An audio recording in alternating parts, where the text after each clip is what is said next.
अगर आपके फ़ोन पर इस वक्त एक मैसेज आए, आपका ट्रैफिक चालान पेंडिंग है, फ़ौरन पेमेंट करें वरना लीगल एक्शन होगा, तो क्या आप क्लिक करेंगे? क्योंकि शायद वो चालान नहीं, स्कैमर्स की एक चाल हो। कश्मीर में फ्रॉड का नया चेहरा सामने आया है। फेक ई चालान स्कैम्स, एक एसएमएस, एक लिंक, एक एपीके फाइल और आपका पूरा मोबाइल, बैंक अकाउंट, व्हाट्सएप, सब कुछ साइबर क्रिमिनल्स के कब्जे में जा सकता है। कश्मीर ऑब्जर्वर की रीसेंट रिपोर्ट के मुताबिक लोगों को फेक ट्रैफिक पेनल्टी मैसेजेस भेजे जा रहे हैं। ऑफिशियल जुबान, गवर्नमेंट स्टाइल फॉर्मेट और एक ही मकसद, आपको घबरा कर क्लिक करवाना। और ये सिर्फ ई चालान तक महदूद नहीं, ये एक ट्रेंड है, एक इकोसिस्टम है, एक इंडस्ट्री है। 2025 में centre for excellence crime branch Srinagar, Jammu Kashmir में 18,000 से ज़्यादा साइबर फ्रॉड कंप्लेंट्स रजिस्टर हुई। Total reported fraud amount 184 crore रुपए से ज़्यादा और रिकवर्ड सिर्फ 32 करोड़, यानी बाकी का पैसा हवा हो गया। सोचिए, 184 करोड़ सिर्फ नंबर नहीं, ये लोगों की जिंदगी की जमा पूंजी है।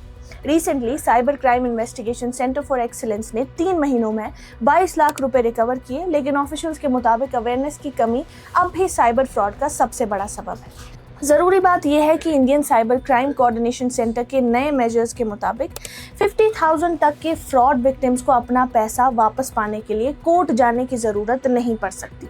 2025 और 26 में कश्मीर में स्कैम्स का पैटर्न डेंजरस तरीके से इवॉल्व हुआ है। Fake KYC update scams, fake job offer scams, fake LPG delivery scams, fake investment schemes, WhatsApp impersonation fraud और digital arrest scams, scholarship scams targeting students. बच्चों के सोशल मीडिया अकाउंट्स हैक करके photos AI से misuse करके blackmail किया जा रहा है, जबकि स्टूडेंट्स और जॉब सीकर्स फेक स्कॉलरशिप्स और जॉब्स के नाम पर ठगे जा रहे हैं। बिजनेसमैन को फेक इन्वेस्टमेंट और हाई रिटर्न स्कीम से टारगेट किया जा रहा है, जहां लालच फ्रॉड का जरिया बनता है। फेक बैंक कॉल्स और केवाईसी अपडेट्स के नाम पर ओटीपी और अकाउंट डिटेल्स लेकर फ्रॉडस्टर्स लोगों के अकाउंट साफ कर देते हैं। लीगल एक्शन और अरेस्ट का डर दिखाकर खासकर एल्डरली को पैसे लूटने की कोशिश की जा रही है, जबकि डिजिटल अरेस्ट जैसी कोई लीगल चीज़ होती ही नहीं। साइबर फ्रॉडस्टर्स हर नई सिचुएशन का फायदा उठा रहे हैं, गैस शॉर्टेज हो, जॉब्स का क्राइसिस हो या ट्रैफिक चालान का प्रेशर। और सबसे डेंजरस ट्रेंड एपीके स्कैम। आजकल फेक आरटीओ चालान एपीके फाइल्स व्हाट्सएप और एसएमएस पर भेजी जा रही हैं। ये ऐप इंस्टॉल करते ही फ्रॉडस्टर आपके फ़ोन का रिमोट कंट्रोल ले सकता है, ओटीपी रीड कर सकता है, बैंक ऐप्स एक्सेस कर सकता है, व्हाट्सएप हाईजैक कर सकता है। आजकल तो स्कैम्स का नेचर भी बदल गया है। पहले फ्रॉड सिंपल होता था, लॉटरी स्कैम, फेक कॉल। आज फ्रॉडस्टर्स इंटेलिजेंट हैं। आज स्कैमर साइकोलॉजिस्ट भी है, हैकर भी। वो जानता है कि इंसान को किस चीज़ से डराना है। ट्रैफिक चालान से लीगल एक्शन का डर, जॉब स्कैम से बेरोजगारी का डर, बैंक केवाईसी स्कैम से अकाउंट फ्रीज होने का डर। Fear is the new currency now. Her scam का अपना मास्क है, कभी चालान, कभी नौकरी, कभी गैस सिलेंडर, कभी स्कॉलरशिप, मगर हर मास्क के पीछे एक ही चेहरा है, फ्रॉड। इंटरनेट अब सिर्फ अपॉर्चुनिटी का प्लेटफॉर्म नहीं, ट्रैप का प्लेटफॉर्म भी बन गया है। यानी अब लुटेरा आपका दरवाजा नहीं खटखटाता, वो सीधे आपके पॉकेट में घुस रहा है। सवाल ये है, कश्मीर इतना वल्नरेबल क्यों है? क्योंकि हम डिजिटल हो गए हैं मगर डिजिटली लिटरेट नहीं। हम यूपीआई यूज़ करना सीख गए हैं मगर फिशिंग पहचानना नहीं। हम ऐप इंस्टॉल करना सीख गए हैं मगर परमिशन समझना नहीं। और फ्रॉडस्टर्स इसी गैप का फ़ायदा उठा रहे हैं।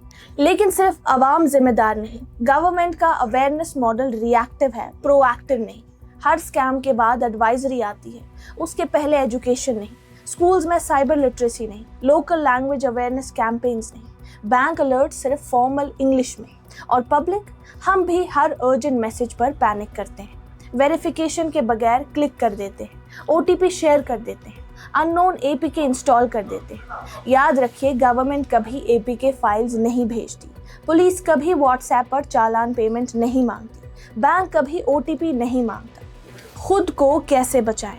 किसी भी ई चालान को सिर्फ ऑफिशियल पोर्टल पर ही वेरीफाई करें, अननोन लिंक्स पर क्लिक ना करें, एपीके फाइल्स कभी इंस्टॉल ना करें, ओटीपी, एटीएम पिन, सीवीवी किसी को ना दें, व्हाट्सएप 2 स्टेप वेरिफिकेशन ऑन करें, फ्रॉड हो तो फौरन 1930 पर कॉल करें और साइबर क्राइम पोर्टल पर रिपोर्ट करें। आज कश्मीर का नया क्रिमिनल अंडरवर्ल्ड सिर्फ सड़कों पर नहीं, स्क्रीन्स के अंदर है। फ्रॉड अब टेक्नोलॉजी का साइड इफेक्ट नहीं, एक ऑर्गेनाइज्ड इंडस्ट्री बन चुका है। और जब तक हुकूमत अवेयरनेस को पॉलिसी नहीं बनाती और अवाम कॉशन को आदत नहीं बनाती, तब तक हर नोटिफिकेशन एक ख़तरा है। क्योंकि डिजिटल दुनिया में सिर्फ कनेक्टेड रहना काफ़ी नहीं, प्रोटेक्टेड रहना भी ज़रूरी है। आई एम आबरू हुसैन फॉर कश्मीर ऑब्जर्वर।